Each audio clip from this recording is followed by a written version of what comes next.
நம்ம பூமியில உயிரினங்கள் உருவானதுக்காக இருக்கட்டும், இல்ல பூமியில உயிரினங்கள் இன்னும் உயிர் வாழ்வதற்கு ஒரு சாத்தியக்கூறு உருவாக்குறதுக்காக இருக்கட்டும், இது எல்லா விஷயத்துக்குமே இந்த சூரியன் ஒரு பெரும் பங்களிப்பை தந்துகிட்டு இருக்கு. இந்த சூரியனோட உதவி இல்லாம நம்மளால எதையுமே செய்ய முடியாது.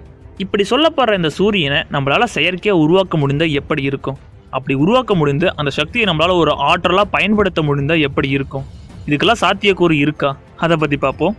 ஒவ்வொரு நொடியும் சூரியன்ல ரொம்பவே அதிக அளவிலான அணு சேர்க்கை நடந்துகிட்டே தான் இருக்கு. இதனால அதிக அளவிலான ஆற்றலும் வெளிவந்துகிட்டே தான் இருக்கு. இந்த ஆற்றலின் உதவி மூலமா தான் நம்ம பூமியில எல்லா உயிரினங்களும் வாழ்ந்துகிட்டு இருக்கோம்.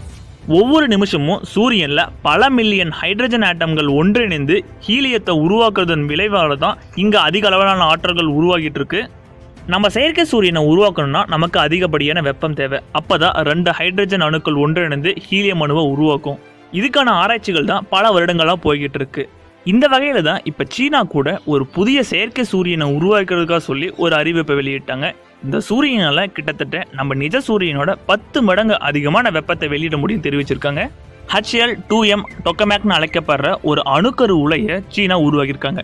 இதுல ஹைட்ரஜன் அணுக்களை ஒன்றிணைப்பதன் மூலமா நம்மளால சூரியனோட 10 மடங்கு அதிகமான சக்தியை உற்பத்தி பண்ண முடியும் தெரிவிச்சிருக்காங்க. இதுக்கான சோதனை ஓட்டத்தையும் அவங்க செஞ்சு பார்த்திருக்காங்க. அந்த சோதனை ஓட்டத்தின் முடிவுல தான் சூரியனோட இது 10 மடங்கு அதிகமான ஆற்றலை உற்பத்தி பண்ணதை கண்டுபிடிச்சிருக்காங்க. செயற்கை சூரியனை உருவாக்குறதுக்கு நமக்கு 2 மூலக்கூறு தேவை. அதுல ஒன்று தான் டியூட்டேரியம். இதை நம்மளால நீர்ல இருந்து எடுத்துக்க முடியும். அதுல இன்னொன்று தான் ட்ரிட்டியம். இதை நம்மளால லித்தியத்திலிருந்து எடுத்துக்க முடியும்.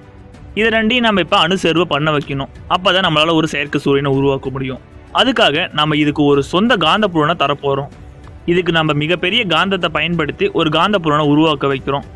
இதுக்கு காந்தத்தை கொடுக்கறதுக்கு ஒரு முக்கியமான காரணம் என்னன்னா, இந்த மாதிரி ஒரு காந்தப்புலனை கொடுக்கறப்ப தான் இது ஒரே இடத்துல இருக்கும். இதற்காக தான் இதுக்கு ஒரு சொந்த காந்தப்புலன் தரப்படுது.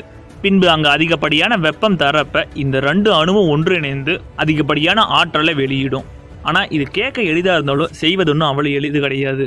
இதுக்கான ஆராய்ச்சிகள் பல்வேறு வருடங்கள்லாம் போயிட்டு தான் இருக்கு. அந்த வகையில் தான் இப்ப சீனா இதை செஞ்சு முடிச்சிருக்கிறதா அறிவிச்சிருக்காங்க. ஒருவேளை இது நிஜ வாழ்க்கைக்கு வந்தா இது நம்ம பூமிக்கு ஒரு வரப்பிரசாதம் தான் சொல்லணும். ஏன்னா இதுல அணுக்கழிவுகள் ரொம்பவே கம்மி. நம்ம இப்ப பயன்படுத்தி இருக்க இந்த ஃபாசில் ஃபியூயல்ஸ், அது மட்டும் இல்லாம இப்ப நாம பயன்படுத்திட்டு இருக்க அந்த அணு உலைகள், இது எல்லாத்தையும் ஒப்பிடுறப்ப ஒரு தூய்மையான வழிமுறையா இருக்கும். இந்த தொழில்நுட்பத்தின் உதவி மூலமா நம்ம பூமியை நம்மளால ரொம்பவே மேம்படுத்த முடியும்.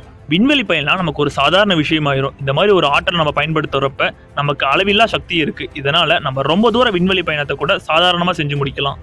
இந்த மாதிரி ஒரு செயற்கை சூரியன் நிஜ வாழ்க்கையில வந்தா எப்படி இருக்குன்னு நீங்க நினைக்கிறீங்க? அதை பற்றின உங்களுக்கு மறக்காம கமெண்ட்ல சொல்லுங்க.